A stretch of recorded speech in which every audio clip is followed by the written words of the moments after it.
রাহুল অরুণোদয় বন্দ্যোপাধ্যায়ের মৃত্যুতে টলিউডে বিদ্রোহের আগুন। আউটডোরে শুটিং চলাকালীন একজন জনপ্রিয় অভিনেতার বেঘরে প্রাণ চলে যাওয়ার এই দায় কার? দিন কয়েক ধরেই এমন প্রশ্নে সরগরম টালিগঞ্জের স্টুডিও পাড়া। এবার টলিউডে উঠল জাস্টিস ফর রাহুল স্লোগান। জানা গেছে সিলেটপাড়ার সিংহভাগ তারকারা এই মিছিলে যোগ দেবেন।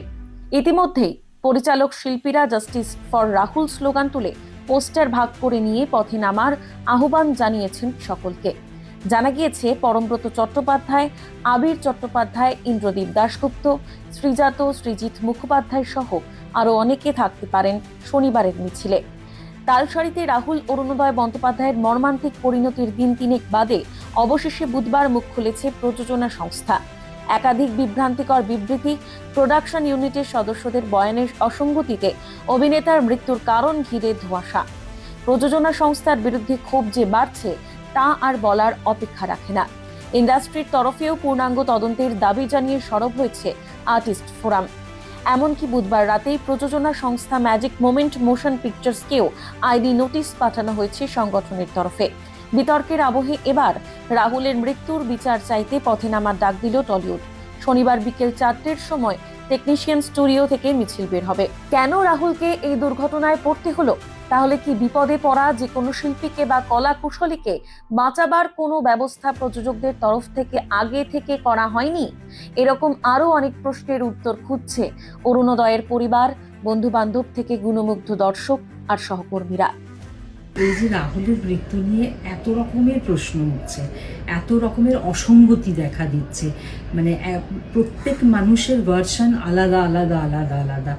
সেইটা কেন, মানে সেইটার একটা পূর্ণাঙ্গ তদন্ত আমরা চাই। আমাদের থেকেও ইম্পর্টেন্ট হচ্ছে রাহুলের মা যেন জানতে পারেন যে তার ছেলে কেন চলে গেল, কি কি ঘটনা ঘটেছিল, তার ছেলে কি সত্যিই শুটিং করছিল নাকি করছিল না, নাকি সে নিজেই চলে গেছিল।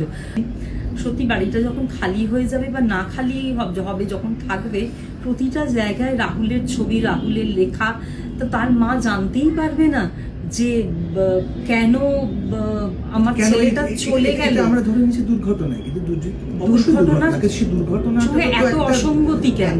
তার তো ওটা দায় নিতে হবে কাউকে। যে এরকম যদি কখনো কোনো সিচুয়েশনের মধ্যে আর্টিস্টরা পড়েন অথবা টেকনিশিয়ানরা পড়েন, তাহলে তাদের নিরাপত্তার ব্যবস্থা কি? আদৌ কোনো নিরাপত্তা ব্যবস্থা প্রোডাকশন হাউসগুলো রাখে যখন এই ধরনের কোনো রিস্কি সিনস বা শর্টস হয়? এরকম অনেক প্রশ্ন আছে। কারণ আমরা কিছু, যেহেতু আমরাও শিল্পী, আমরাও জানি যখন আমাদের যেতে বলা হয় আমরা জাস্ট চলে যাই। রাহুলের মৃত্যুর পর সম্প্রতি সংসদে সরব হন বলি অভিনেত্রী তথা বিজেপির সাংসদ হেমা মালিনী। লোকসভার স্পিকার ওম বিড়লাকে চিঠি দিয়ে পশ্চিমবঙ্গের শিল্পীদের নিরাপত্তা নিয়ে প্রশ্ন তুলেছেন তিনি। তার দাবি, বাংলায় কালচারাল ফ্যাসিজম চলছে। স্পিকারকে দেওয়া চিঠিতে রাহুলের মৃত্যুর প্রসঙ্গ সরাসরি না তুললেও অভিনেত্রীর ইঙ্গিত যে সেদিকেই, এমনটাই মনে করছেন রাজনৈতিক বিশ্লেষকরা।